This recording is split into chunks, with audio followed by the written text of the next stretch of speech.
welcome everyone to the EB5 webinar with ILW.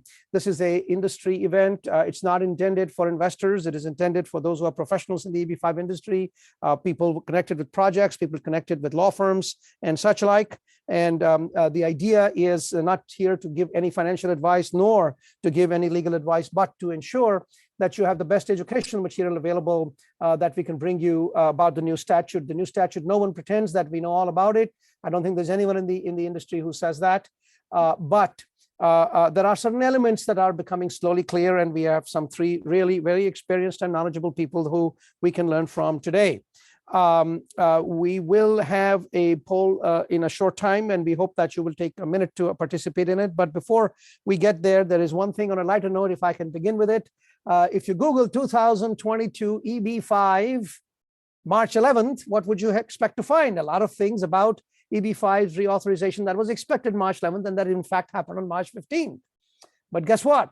There was something that happened on it was called 2022 EB5, believe it or not, and it happened on March 11th, and it was an asteroid. It was an asteroid about a couple of meters long, and it burnt up in the Earth's atmosphere somewhere between Iceland and Norway.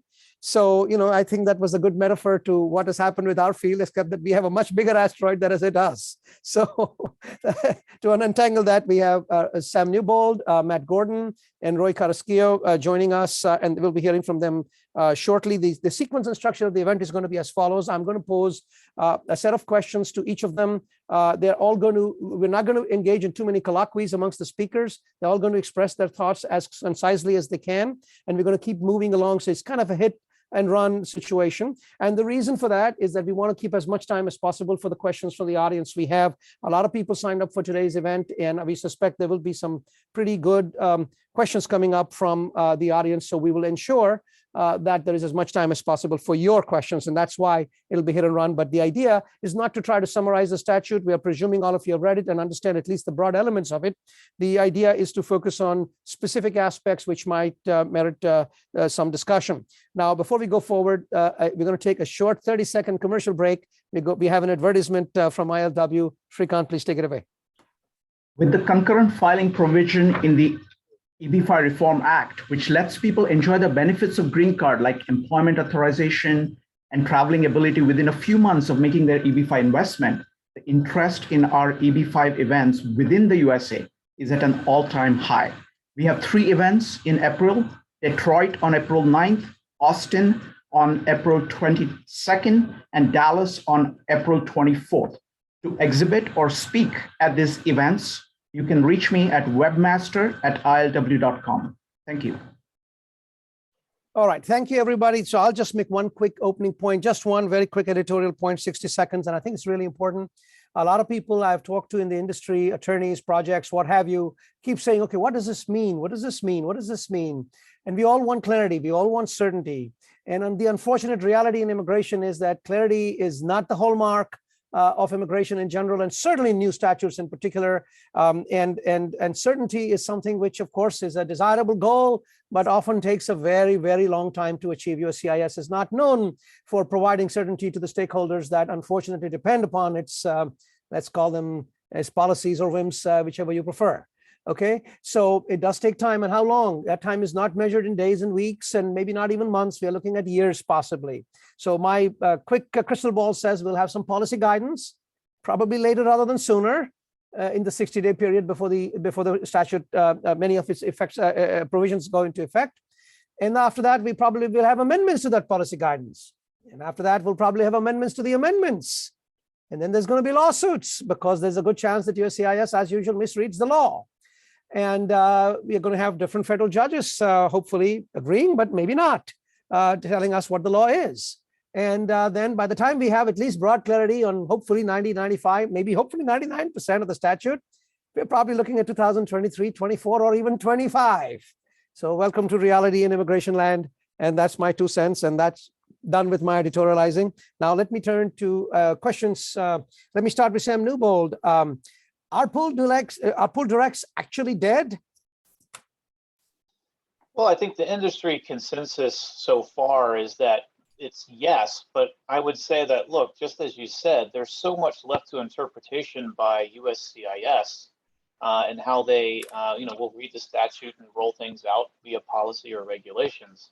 One thing that jumped out to me when I read the language in the bill that seems to preclude the fact of more than one investor going into a direct project without regional center affiliation, is that the definition of a pooled investment isn't really defined in the statute. In sort of general investment industries, that's not the definition of a pooled investment. And so you would typically, in an investment scheme, you would think of a pooled investment as being, a fund. Those words are oftentimes, interchanged, where you're putting a bunch of money together ahead of time, and then that invests into a project. Certainly think about venture capital. If more than one venture capital company invests directly into an operating company, you wouldn't call that a pooled investment.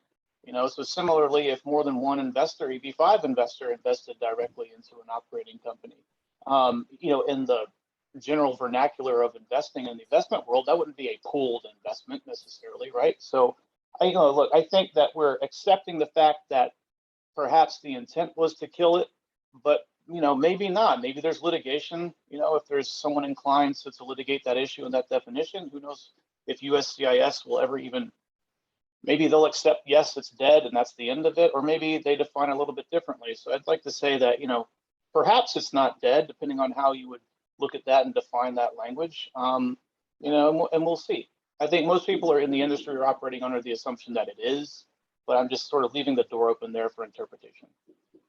Thank you, Sam Noble. Appreciate your viewpoint. And as you can see, we're going to keep jumping from speaker to speaker to ensure that we get as much time as possible for your questions. Let me now turn to Matt Gordon. There is a part of the statute which deals with fund administration, and it is perhaps less than elegantly worded. Any comment?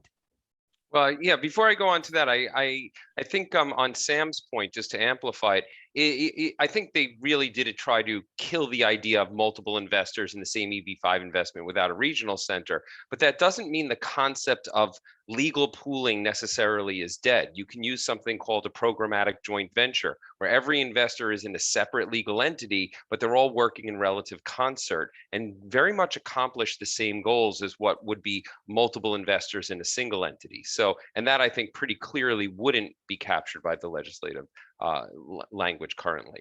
On the fund administration, when I read it, it was pretty bad language. I mean, I think they used the phrase, capital investment project, to talk about just generally what was going on activity-wise. But what if you're not making a capital investment? There's no requirement that you need to make capital investments with the proceeds of EB5 funds. You could be funding, for example, a service business where the use of capital is the working capital in order for the business to grow its 10 employees and have and build up its revenue base until it has a self-sufficient amount of cash flow. So it was very inartful language used here, and like you mentioned, with subsequent policy guidance, I hope they clean a lot of that up. Wow. Thank you, folks, for staying really on the ball and just going fast through these bullet points. And I'm hoping folks in the audience looked at real nuggets of wisdom here, and hopefully some of it is directly relevant to what you're doing. Let me turn to Roy Carrasquillo. There's a lot more securities compliance and integrity measures in the new legislation. Could you tell us a little bit about that? There definitely is. And I think that, and Sam, thank you very much for joining us here. I think that one of the things that we really see here is that we have now significant increased compliance measures. I know it's something that's been talked about for a long time through the EB5 world. We wanted to have more protection to the investors and in order to have a more transparent program. Unfortunately, the effect of that, a lot of those costs and changes are that you need a lot more compliance, like you were mentioning before. It makes it more difficult, and you need a more robust team to be able to deal with a lot of these matters. And right now we can really see anything from additional fees coming up. I mean, from the regional centers to fund an actual fund to be able to manage things, from anything on registration of potential brokers. You're going to have more control of your information. You're going to have a team managing this, and tied to what Matt was talking about earlier about fund management, it really becomes even sometimes more complicated than a traditional securities offering. where you will have, I mean, not even all these requirements in a traditional Regulation D or securities offering out there. So what we can really see is that these rules, and unfortunately, without the benefit of the guidelines yet, there's going to be a lot of speculation at the beginning, and it's going to be very important that all teams within all these projects and regional centers there are actually taking into account these new rules and doing it in a proactive manner to avoid potential issues going forward. Wonderful, wonderful. Thank you for your thoughts. I appreciate it. Let me turn back now again to Sam Newbold. You know, I mean, I offered my 2 cents on USCIS's getting around to reading the law and trying to help us understand how they view it. They being the agency in charge, of course, their reading carries great weight. Would you have any comments on how USCIS might interpret the statute? Look, there's so much in this bill to kind of go through. There's a lot of things in it that I think were predictable, but there's a lot of surprises as well. There's a lot of clauses in here that I think caught people off guard, or maybe necessarily weren't expecting that. And there's just so many questions. And, you know, I would say to the industry, look, a lot of us are going to be doing mad dashes to update documents, to try and roll out, you know, updated offering documents or to do filings, you know, and we're going to be doing that with really no real guidance from USCIS on some of these unanswered questions. They may drag out policy memos or regulations for a really long time. And look how long it took them to deal with redeployment, right? The industry just kind of like sort of tried to put together reasonable assumptions, you know, bits and pieces of nuggets of information from stakeholders' calls about, you know, what redeployment was in doing that. And we could be looking at a scenario where we don't really have a lot of clear guidance from USCIS for many months, and certainly probably no regulations anytime soon to firm up some of these unanswered questions. So I would say that we may not get a lot of guidance at all from USCIS, and there's so much to be interpreted here, right? We don't exactly know what they're going to leave alone. What are they going to target first? You know, what's a priority? I'm hoping that they really reinstitute, you know, vigorous stakeholder engagement. We used to get that a lot, you know, from IPO in the past, and I think with this new energy around EB5, you know, hopefully we can, you know, restart that process. That's going to be so important, where we can send in a question, and you know, they'll think about it for a few days, and then we'll have sort of a stakeholders call. I'm hoping we can at least start that, and I would sort of punt to perhaps the EB5 committee on AILA maybe as a good platform to try and push that stakeholder engagement through. We need it. There's just a lot. Look how much more responsibilities regional centers are going to have, and the trickle down effect of all of the compliance they're going to have, securities compliance. You can't get it wrong. There's too much on the line, and we're kind of going to be operating a little bit blind until we get more guidance on that. So, you know, I think we really, as an industry, have to galvanize a little bit about, you know, what are we considering best practices to some degree on making sure that, you know, we try to get some answers where we can and take the best reasonable approach to certain issues until we get that guidance. But don't anticipate a lot of help from USCIS in the very near future as we roll things out in the next 60 days or plus. Okay, thank you so much. That's certainly very well taken comments. I did want to point out we have already received 3 questions. It's right at the bottom of your screen, the Q&A, and you can type in either an anonymous question or you can put your name. Even if you put your name, I'm going to read your question anonymously anyway. So it's not going to get recorded for posterity with your name on it. I'm going to ask all questions anonymously. So if you want to go ahead and put those questions in, I promise you we'll try to attend to as many as we can afterwards, after the prepared presentation, which is hopefully, you know, we already more than a third of the way into it. All right. So go ahead and put your questions in there, and a short 10, 15 minutes later, you'll hopefully start seeing some of the comments and thoughts. I'm not sure how much will be answers or solutions, but certainly you will hear the thoughts from people who are very knowledgeable about this field, the ones you see on your screen in front of you. All right, so now let's keep moving. Let's turn to Matt again. And let's turn to an aspect of the law which maybe people haven't paid too much attention to, but apparently in terms of redemption, this new bill, the new law now, it's been signed by the president already. This new law is somewhat quite detailed, isn't it? Can you talk about what the law says on redemption now? Sure. Not only was it detailed, it was actually somewhat surprising. So a portion of the bill deals with a recent case that came down from the appellate courts called Silver Lake, where they really tried to fix some of the holding of in matter of Izumi with regards to what is versus what is not an impermissible redemption structure for EB5 purposes. Izumi really kind of got it wrong and was very poorly written decision. I actually thought the holding in Silver Lake really tried to get it right. It was proper, well thought through. And this, to a large degree, reversed Silver Lake, and it became very specific as to what works and what doesn't. So categorically, investor-led redemption structures are verboten. You really can't have a trigger where an investor gets to pull it and have that work. And that can make sense. Now, there is some language towards the end of the relevant section, which, and by the way they do this is through the definition of capital. So as opposed to just saying these are the rules that work or don't, and your I-526 or 829 will be rejected if you break these rules, they smuggle it into the definition of capital. So if you have a redemption structure, all of a sudden cash doesn't equal cash. So it's a little bit convoluted as to why they would have taken that approach, but fine, they did it.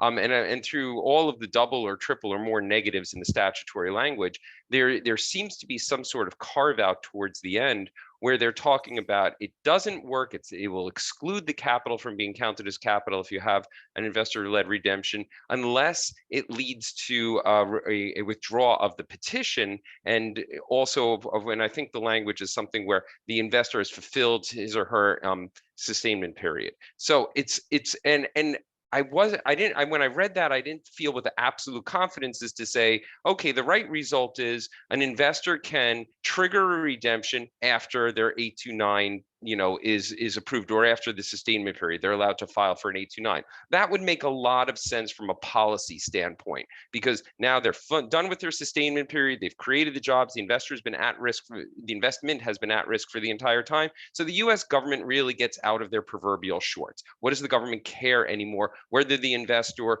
pulls a redemption trigger, shreds their shareholder certificate and throws the money away or donates it to charity or whatnot.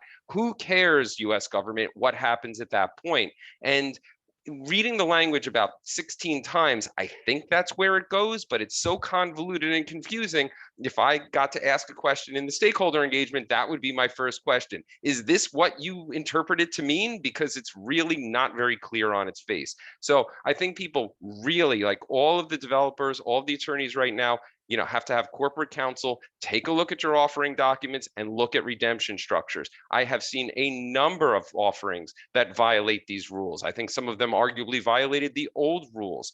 So be really careful in this regard. They were very specific about it, which means, this language didn't come from nowhere. I know the advocacy groups weren't asking for it, so it came from USCIS, and they are going to be watching for this. Exactly. Silver Lake was something that we were all hoping would be a ray of reasonableness. And short-lived, Ray, Sam, very short-lived. Exactly. USCIS wants to extinguish it and has got Congress to back it up. So that's pretty powerful. Let's turn to Roy again. Roy, you mentioned that securities compliance and integrity measures in general are going to be cumbersome, are going to be, because they're cumbersome, they're going to be expensive, right? And very difficult to comply with. And because they're very expensive, maybe that'll have an impact upon the market beyond just the fact that everyone has to comply. Could you comment a bit on that?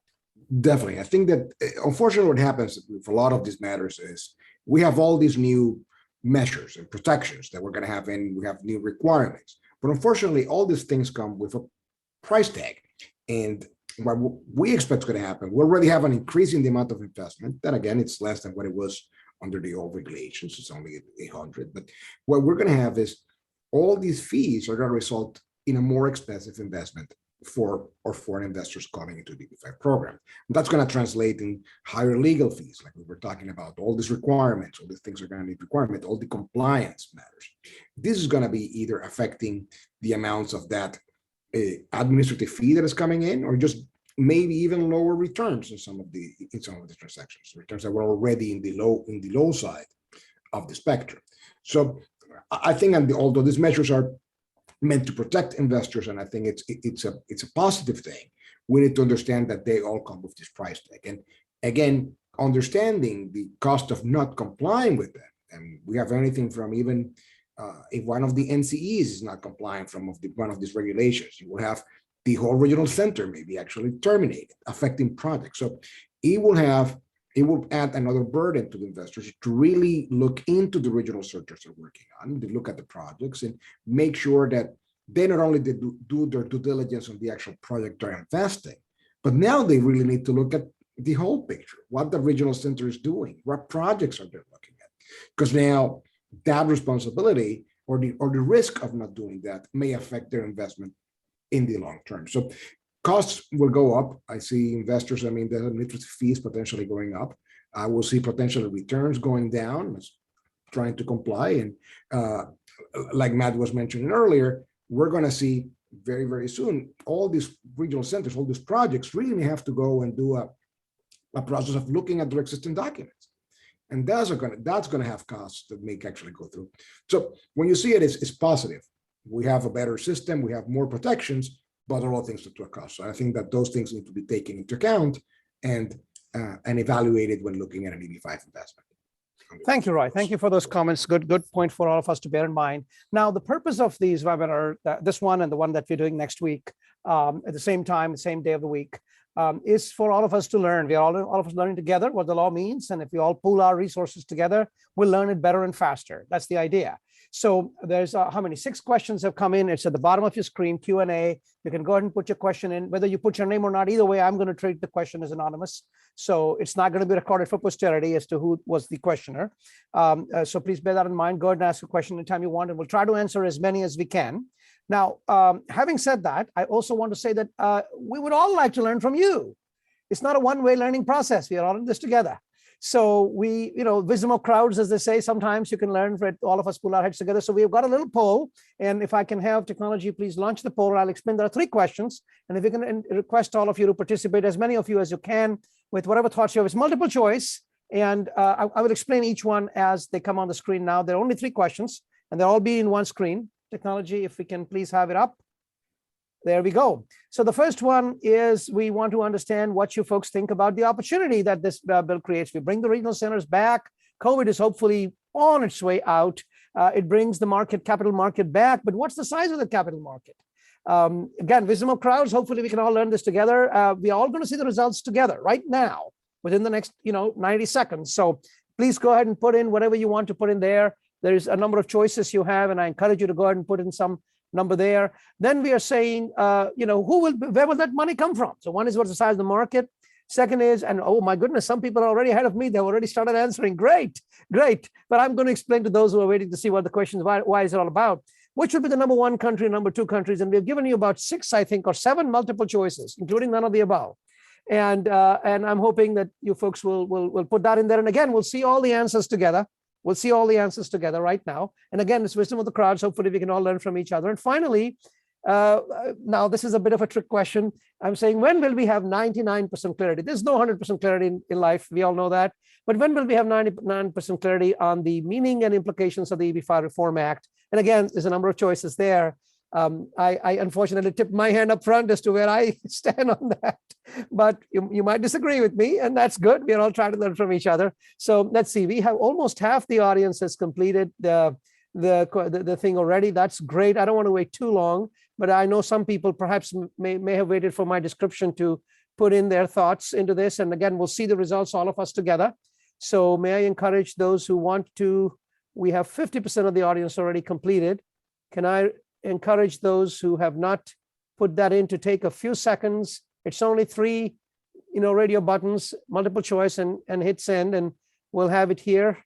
I'm going to call it done. I'm not an auctioneer. I'm going to call it done in a few seconds. Just waiting to see if there is any stragglers who want to hit the send button before we freeze the poll. And I think I'll wait for one more person, and then I'm going to stop in case one more person is going to hit send. So if you're the last person, do it now. Going, and Gone. Okay, let's see the results together. Let's see what it says. So the results say, you will all have it on your screen. The results say that a lot of people are expecting it to be, fairly small, $500 million, maybe 1 billion. A third think it'll be between 1 and 2 billion, which is what it was in 2019. And a small minority think it's going to be much bigger. So that's the wisdom of the crowds here. So there is some opportunity, but people think it's limited. In terms of the number 1 and number 2 countries, it seems to be a clear cut. Almost half the audience thinks is India number 1 and America number 2, being in America, of course, being where the people currently live, EB5 investors currently live is the United States. So that seems to be the very clear choice of folks in the audience. And about 10% have answered none of the above. So maybe Vietnam has its fans too, and perhaps Korea. Let's look at 99% clarity. We are all over the map. Some of us think we'll get it right away in 2 months, and some of us think it's going to be a long, long time, as in many, many years to come. So I hope that helps all of us, and I'll certainly be reflecting upon the thoughts and the results of this poll and trying to learn from the responses that we have received. So thank you, everyone. But we are 2/3 of the way through the questions for the panelists, and then we're going to turn to your questions. We have 7 questions in so far. And again, you can put in your name if you want or not. Either way, I'm going to treat every question as anonymous. Okay, so go ahead and put that in. We'll try to answer as many as we can. Let me now turn to Sam Newbold. Who can or who should be a fund administrator? Well, the language in the statute really goes into some depth about what is required of a fund administrator, who could be a fund administrator, and then a waiver to the actual requirement of there actually needing to be a fund administrator. They talk about a lawyer, they talk about a CPA, they talk about a broker-dealer, but whoever it is needs to be a co-signatory on the fund account, from what it sounds like in reading the language, which would be a little bit, I think, of a new take on how this whole process of drawing down funds has typically occurred. And then there's also the waiver of that requirement if you agree to have audited financial statements. I think that just relying on audited financial statements, while I think most of the industry would probably opt for that option as being the best way to comply with that part of the statute, may not be enough, just in terms of all of the different kinds of requirements and reporting that the rest of that section seems to imply that is needed. So I think that as an industry, we're probably going to have to talk about this in greater detail about what this means in terms of fund administration and accounting. There's so much more language there. I'm hoping that we get some clarity from USCIS on this, but this may be one of the parts that may not ultimately be an initial priority for them, because there's so many other parts of the statute that might need comments on. So the issue here, though, is that this is a pretty big part of the compliance section of the statute, which is a huge part of what we're all going to be focusing on with operating documents and our offering documents. And how do you build that in or not build that in? Do you make that call now? I mean, how many times are we going to have to amend offering documents, over the next 60 days or 120 days or whatever, and some new tidbit comes out, or maybe some new piece of policy comes out, and oh wow, that wasn't worded correctly. This is kind of dangerous. It gives me a little bit of hesitation about, like, okay, you're going to go to the market. Everybody wants to try to go to the market, but how do we do that? What type of choices are regional centers going to require of the projects themselves? How are they going to implement these rules? If you are a regional center that is also the developer and the NCE, how are you going to navigate these requirements and set this up so that you have an independent third-party fund administrator?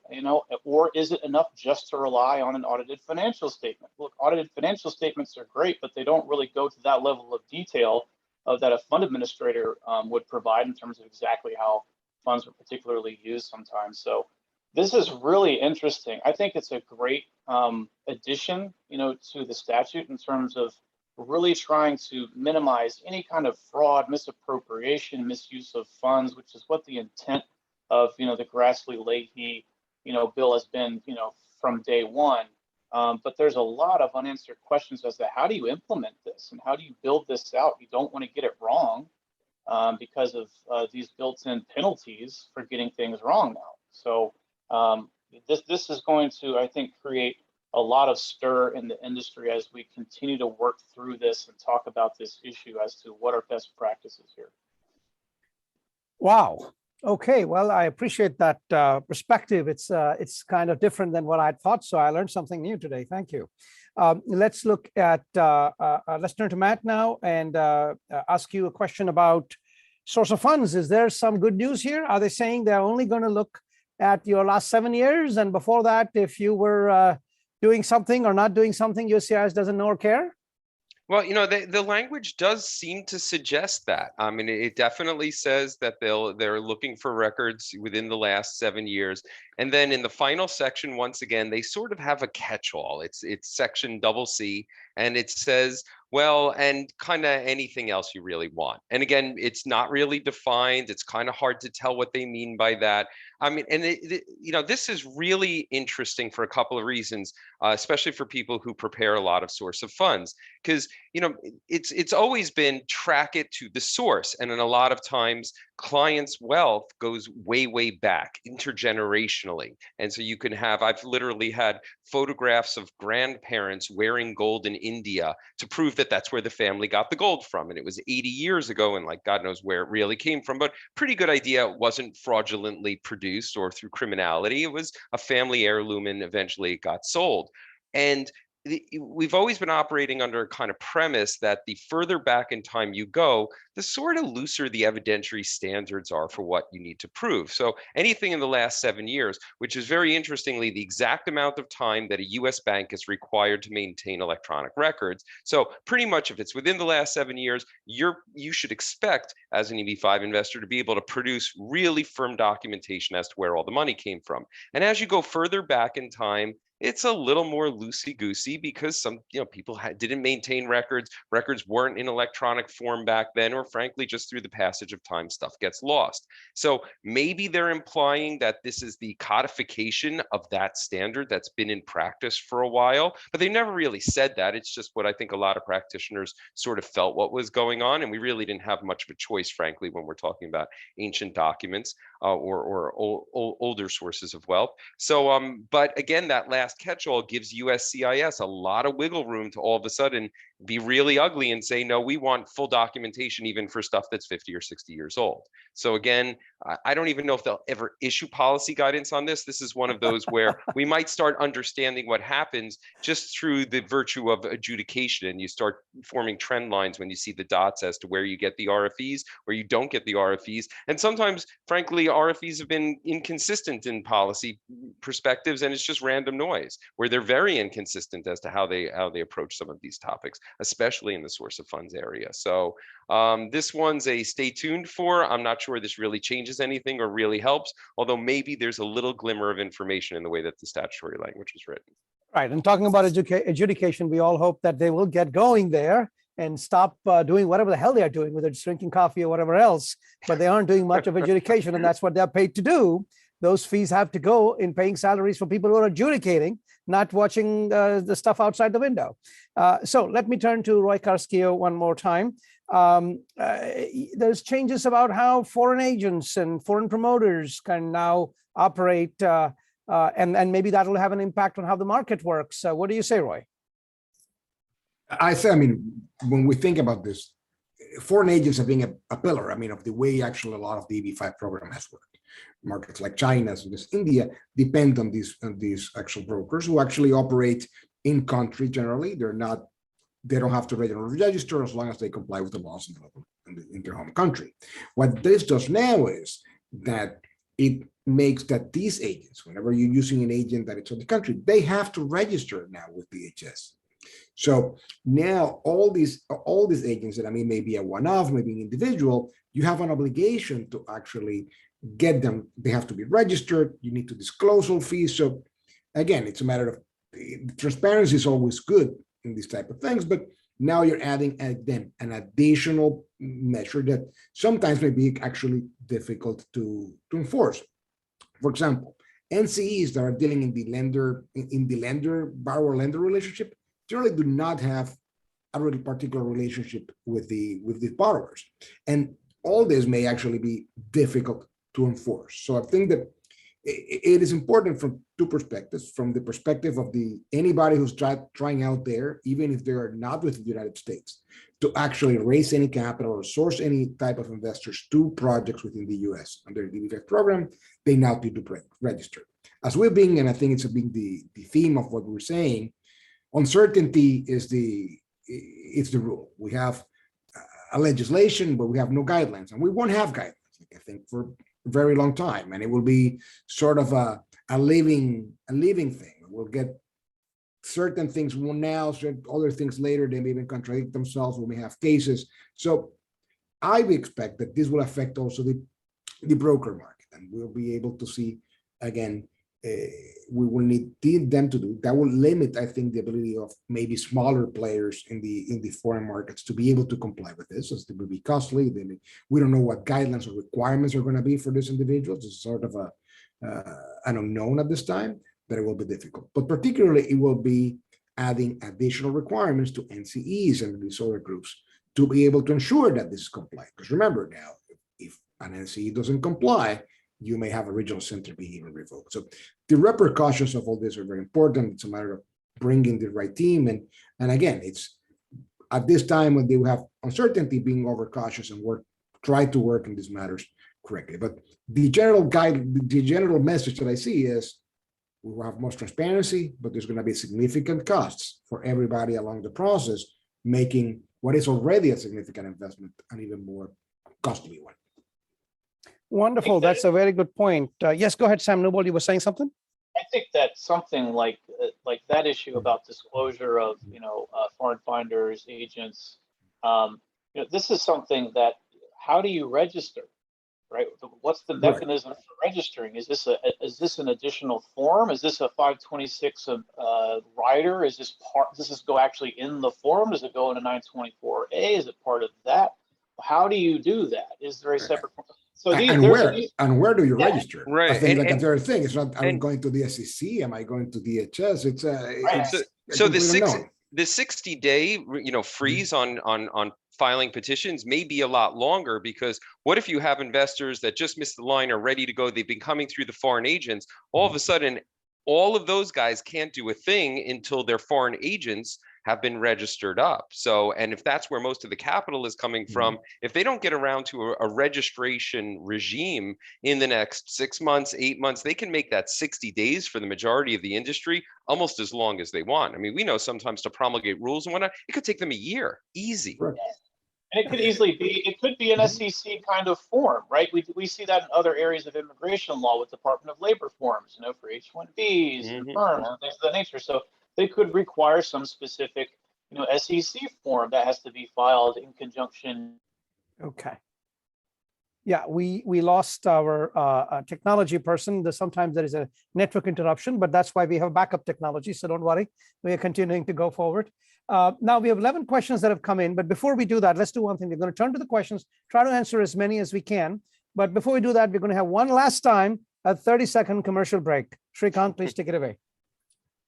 With the concurrent filing provision in the EB5 Reform Act, which lets people enjoy the benefits of having a green card, like employment authorization and traveling ability within a few months of making their EB5 investment, the interest in our EB5 events within the USA is at an all-time high. We have 3 events in April: Detroit on April 9th, Austin on April 22nd, and Dallas on April 24th. To exhibit and speak at these events, you can reach us at webmaster@ilw.com. All right, thank you. And now back to the program. So we have about a dozen questions. We're going to address as many as we can. I'm going to pose it to the panel. Any of you or all of you or any combination of you can attempt to answer, but please keep your question answers and responses brief, since we have a lot of questions to go through. And if you agree, great. And if you don't agree, that's equally great, because sometimes there might be more than one way of looking at the issue. So let's begin. I'm going to take them strictly in the order in which they came in as best as I can tell. So the first one is, with all the pending I-526 petitions, if the investor is in the US and in valid status, can the investor file their adjustment of status now, or do they need to wait for the 60 days? Anyone? Well, it seems to suggest it's now, right? The 60-day rollout, really relates to filing new petitions under the regional center. But, with the rest of the statute being enacted at this point, I would read that as to mean now. And it's not just applicable to future investors. It's anybody who's in the queue now and has a current priority date. So, I would read that as now, subject to anybody else's interpretation. But I think that's how I've spoken to a lot of immigration lawyers on it. I think that's how we're interpreting it. And the WhatsApps and emails have just been going crazy about saying, can we file? Can we file? And my interpretation of that is yes. Okay, thank you. And again, any of you can jump in from time to time. I do want to mention to the audience that you can go ahead and put your questions in at the Q&A box below, and you can remain anonymous or you can name your name. I'm going to keep all questions anonymous anyway, regardless of whether you put your name or not. And I also want to mention that since we have way more questions than what we can answer, I'm going to try to pick the ones which are more of general interest. So if it's a very specific, narrow question, then I'm going to skip over it in favor of a question that may be effective, may affect many more people. So let's go to the next one. It says, do the integrity measures and security requirements apply to single investor direct investments?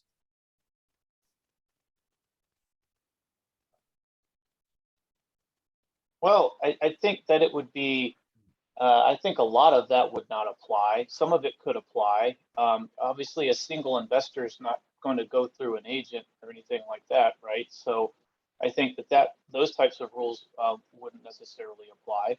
But I think that's, a lot of these other rules would apply as well. In terms of tracking how the money is used, you're not going to have a fund in a single person investor, project.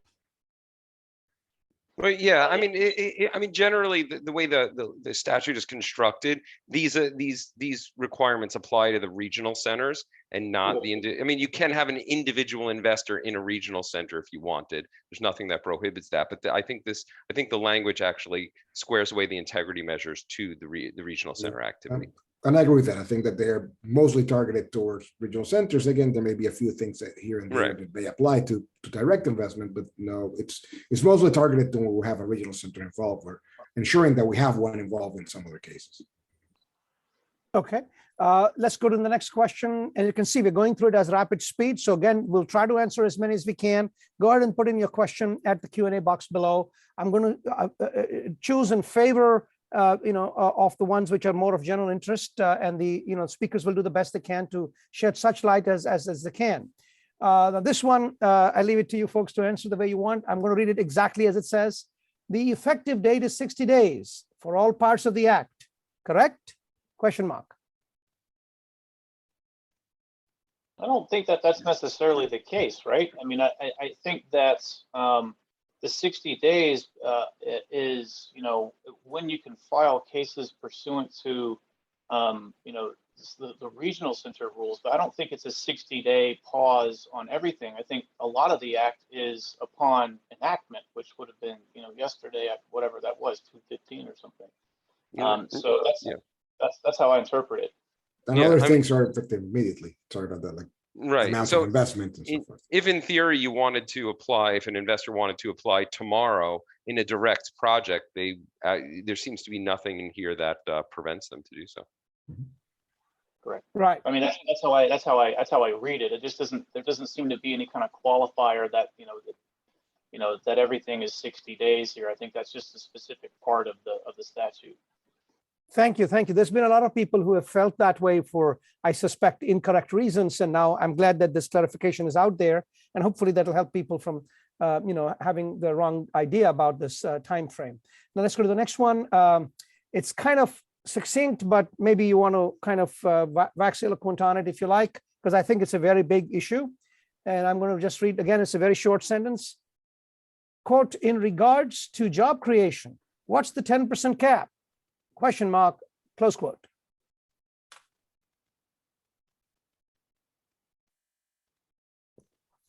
Anybody wants to offer any thoughts? Well, Okay. we have certain types of new quotas that pertain to rural projects and infrastructure projects, ones that are, if it involves, a government body involved in infrastructure projects, and that's going to interplay out, I think, over time to see exactly what those quotas are going to mean for people. There's a provision in there about unused visas and how those might roll over in subsequent years. I think that could be useful for the rural rural projects who have sort of the largest swath of visas here, and whether or not all of those get used in a fiscal year, that could create some rollover there. But I think it's going to be this is going to be an interesting time, because look, if everybody with a current priority date that has a filed 526 starts filing adjustments of status,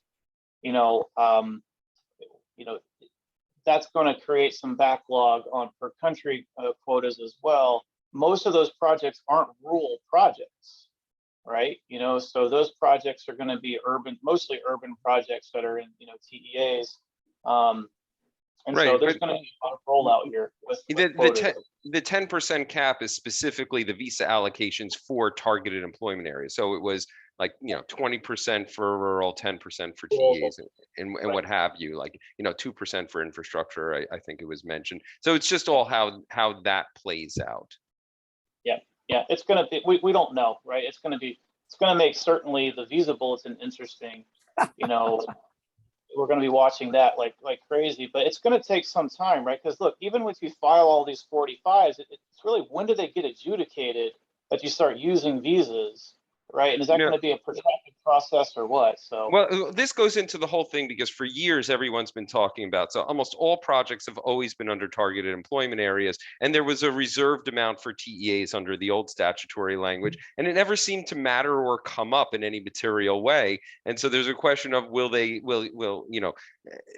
State Department continue to sort of ignore it? How is this going to affect in terms of visa issuance? I think nobody knows yet. We're going to have to see what the State Department does on all this stuff. Yeah, I agree with you. I think that, it's so much uncertainty that, it's going to take months to sort this out, and it's potentially going to be a lot of documents out there that, it's going to be throwing darts in the dark, trying to figure this out. And this is one, it's really difficult for an individual to actually even frame a cause of action in order to protest it. So, because we all know USCIS tends to put the blinders on parts of statutes they really don't like.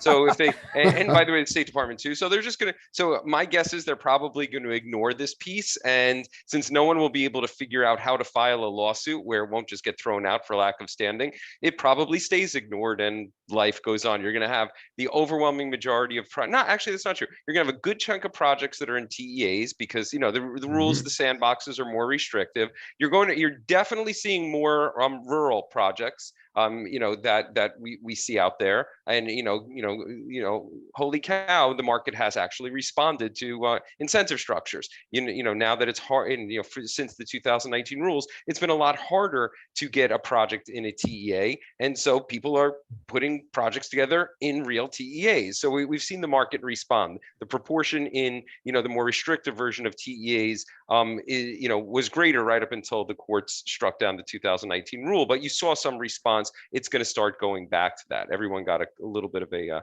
extra bonus of the old TEA rules over the last number of months, but that's all gone now. So that's where you have it. But I don't think this 10% is going to really change or affect anyone on anything, to be honest. It's going to be inconsequential on the end of the day. Yeah. Okay, let's go to the next question. We're going to try to answer as many as we can. I'm not sure we can answer too many more, but we'll try. Again, I'm going in the same order as they came in. And again, sticking to the ones of general interest. My understanding is we can't file RC cases for 60 days. What happens to age outs? This is a good one. I actually think they didn't deal with this, and unfortunately, if a child of an investor is going to turn 21 in the next 60 days, you better find a direct project really fast. Give me a call. I have a couple, but you know, quite literally, I don't see a solution. I don't believe in the next 60 days, if there's an age out scenario, you have any saving grace other than to file under a direct premise. I think you have to go the direct route. I mean, if that's an issue, I think a regional center will not be an option. Okay, terrific. Let's take this one at least, and maybe the last one. Let's see. And I hope you all have crystal balls, because this question calls for one. When will the consulates start to issue immigrant visas based on approved EB5 petitions? Well, they've already started. You know, we know of I forget. I think Kyrgyzstan might have been the first one I heard about that reopened. It's really the State Department with the virus, you know, categories as they come down. They increasingly open up for more normal business. I even believe China's been open for a little while now. So it's been happening. It's just more pandemic related than anything else. And yes, forget about trying to predict things. It's quite impossible. All right. Look, we have gone over time. We said we'd try to finish it by 2:45. We are at 2:51 Eastern time on March 16th today, March 16, 2022. Now, the point is that we are going to do another panel next week, same time, exactly the same time as this one. And there's about, I don't know, close to, I don't know, half a dozen or a dozen great questions that have come in, and we can't address them all, but I encourage you folks to attend the next panel, and hopefully we'll try to get some of those then. But I wanted to thank Attorney Sam Newbold, Matt Gordon, and Roy Kioskio for sharing their wisdom and insights, and trying to help us all look into what this statute really means. And once we know what it means, what impacts it will have, and we'll all be unraveling this for quite some time to come. So thank you for getting us started, and thank you everyone for participating in the poll. And with that, this is goodbye from ILW.com.